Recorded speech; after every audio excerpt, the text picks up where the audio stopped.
नमस्कार, मैं हूं वंदना त्यागी और आप देख रहे हैं न्यूज़ 18 राजस्थान का डिजिटल चैनल। पाकिस्तान में ईरान और अमेरिका के बीच शांति वार्ता विफल होने के बाद स्टेट ऑफ हॉर्मुज को लेकर दोनों देशों के बीच तनाव एक बार फिर बढ़ गया है। ये दुनिया का सबसे अहम तेल मार्ग है, जहां आंशिक नाकेबंदी पहले से ही जारी है। अब डोनाल्ड ट्रंप इसे पूरी तरह ब्लॉक करने की बात कर रहे हैं। इससे वैश्विक तेल सप्लाई की कीमतों पर बड़ा असर पड़ सकता है। इसका सीधा असर भारत जैसे देशों पर पड़ेगा, जहां महंगाई और एलपीजी संकट गहरा सकता है। हालांकि भारत अब अपने क्रूड ऑयल खरीद के फॉर्मूले को बदल रहा है। भारत अब ओमान और दुबई ग्रेड की जगह अन्य देशों से खरीदने के फॉर्मूले पर काम कर रहा है। ईरान अमेरिका के बीच हाल ही में पाकिस्तान में हुई शांति वार्ता बेनतीजा रही और इसके बाद एक बार फिर तनाव बढ़ता नजर आ रहा है। इस पूरे घटनाक्रम के बीच सबसे ज्यादा चर्चा स्टेट ऑफ हॉर्मुज को लेकर हो रही है, जो दुनिया के सबसे अहम तेल मार्गों में से एक है। हालात ऐसे बन गए हैं कि ये समुद्री रास्ता पूरी तरह से खुला भी नहीं है और पूरी तरह बंद भी नहीं कहा जा सकता। ईरान ने अपनी रणनीति के तहत इस रास्ते से गुजरने वाले जहाजों पर सख्त नियंत्रण बना रखा है, जबकि अमेरिका अब खुले तौर पर नाकेबंदी की बात कर रहा है।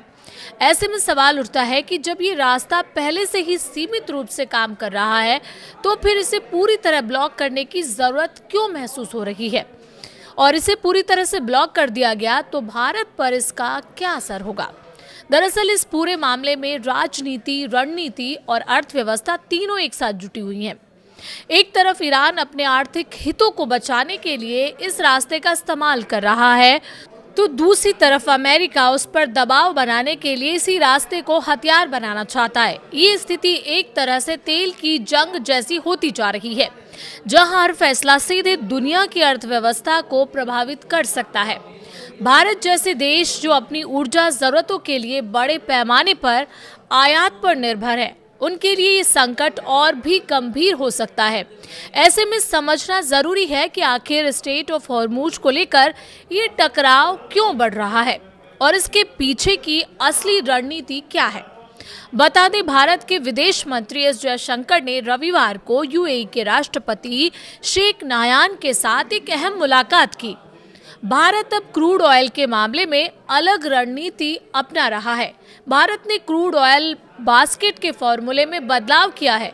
भारत अब ओमान और दुबई ग्रेड की जगह अन्य देशों से खरीदने के फॉर्मूले को अपनाने वाला है। बहरहाल इसी रणनीतिक टकराव के बीच अमेरिकी राष्ट्रपति डोनाल्ड ट्रंप का बयान हालात को और ज्यादा गंभीर दिखा रहा है। CNN की रिपोर्ट के अनुसार ट्रंप ने साफ तौर पर कहा है कि अमेरिकी नौसेना तुरंत प्रभाव से स्टेट ऑफ हॉर्मुज में आने जाने वाले सभी जहाजों की नाकेबंदी की प्रक्रिया शुरू करेगी। ट्रंप ने अपने सोशल मीडिया प्लेटफॉर्म पर लिखा कि अमेरिका इस मार्ग को पूरी तरह नियंत्रित करेगा और स्थिति ऐसी बनाई जाएगी जहां सभी जहाजों को आने जाने की अनुमति हो। लेकिन उनका आरोप है कि ईरान ऐसा नहीं होने दे रहा। ट्रंप का ये रुख साफ संकेत देता है कि अमेरिका अब इस समुद्री मार्ग को सिर्फ कूटनीतिक नहीं, बल्कि रणनीतिक दबाव के हथियार के रूप में इस्तेमाल करने के मूड में है, जिससे क्षेत्रीय तनाव और बढ़ सकता है। स्टेट ऑफ हॉर्मुज इतना महत्वपूर्ण क्यों है? दरअसल स्टेट ऑफ हॉर्मुज दुनिया का सबसे अहम तेल परिवहन मार्ग माना जाता है। ये फारस की खाड़ी को अरब सागर से जोड़ता है और इसी रास्ते से दुनिया के कुल तेल सप्लाई का करीब 20% हिस्सा गुजरता है। सऊदी अरब, इराक, यूएई और कुवैत जैसे बड़े तेल उत्पादक देशों का कच्चा तेल इसी मार्ग से अंतर्राष्ट्रीय बाजारों तक पहुंचता है। अगर इस रास्ते में कोई भी गड़बड़ी होती है तो इसका सीधा असर वैश्विक तेल कीमतों पर पड़ता है। यही वजह है कि यहाँ किसी भी तरह का तनाव पूरी दुनिया के लिए चिंता का विषय बन जाता है। क्या स्टेट ऑफ हॉर्मुज पूरी तरह बंद है? दरअसल तकनीकी रूप से देखा जाए तो ये मार्ग पूरी तरह बंद नहीं है, लेकिन ईरान ने इसे अपने नियंत्रण में ले रखा है। वो चुनिंदा जहाज़ों को ही गुजरने दे रहा है और इसके बदले भारी शुल्क वसूल रहा है, जो प्रति जहाज लाखों डॉलर तक हो सकता है।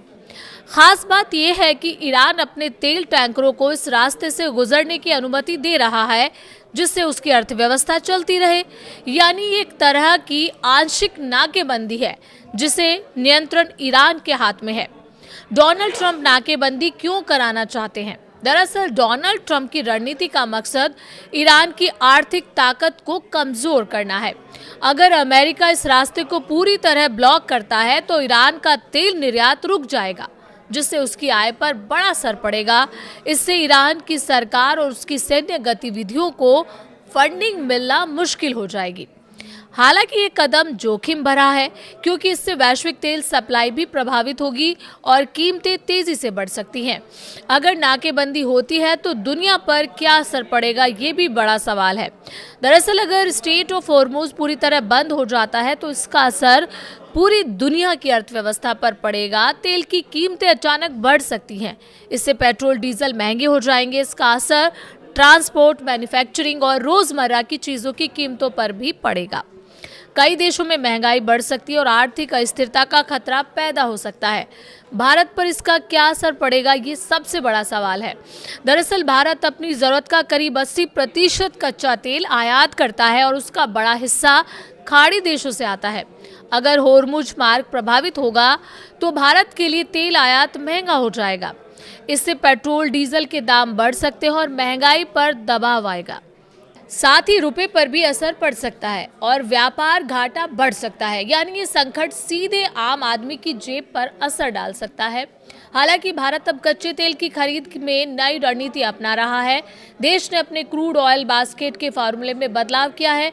अब ओमान और दुबई ग्रेड पर निर्भर रहने के बजाय भारत अन्य देशों से तेल खरीद के विकल्प को बढ़ाने की तैयारी में है। ईरान इस स्थिति में क्या चाहता है? ईरान चाहता है कि अमेरिका उस पर लगाए गए प्रतिबंधों को हटाए और उसके आर्थिक अधिकारों को मान्यता दे। वो इस मार्ग का इस्तेमाल एक प्रेशर टूल के रूप में कर रहा है ताकि अंतर्राष्ट्रीय समुदाय और खासकर अमेरिका पर दबाव बनाया जा सके। ईरान का मानना है कि अगर उसके हितों को नजरअंदाज किया गया तो इस मार्ग को पूरी तरह बंद किया जा सकता है। क्या युद्ध की संभावना बढ़ रही है? तनाव जिस तरह बढ़ रहा है उससे ये आशंका जरूर है कि हालात और बिगड़ सकते हैं। अगर कूटनीतिक प्रयास विफल होते हैं तो नाकेबंदी जैसी कार्रवाई होती है तो टकराव बढ़ सकता है और फिर से मिडिल ईस्ट में जंग भड़क सकती है। आगे क्या हो सकता है, ये भी बड़ा सवाल है। आने वाले दिनों में ये देखना अहम होगा कि क्या अमेरिका और ईरान के बीच कोई समझौता हो पाता है या नहीं। अगर बातचीत का रास्ता निकलता है तो हालात सामान्य हो सकते हैं, लेकिन अगर तनाव बढ़ता है और नाकेबंदी लागू होती है तो इसका असर पूरी दुनिया पर पड़ेगा। फिलहाल स्थिति अनिश्चित बनी हुई है और हर देश इस पर नजर बनाए हुए है।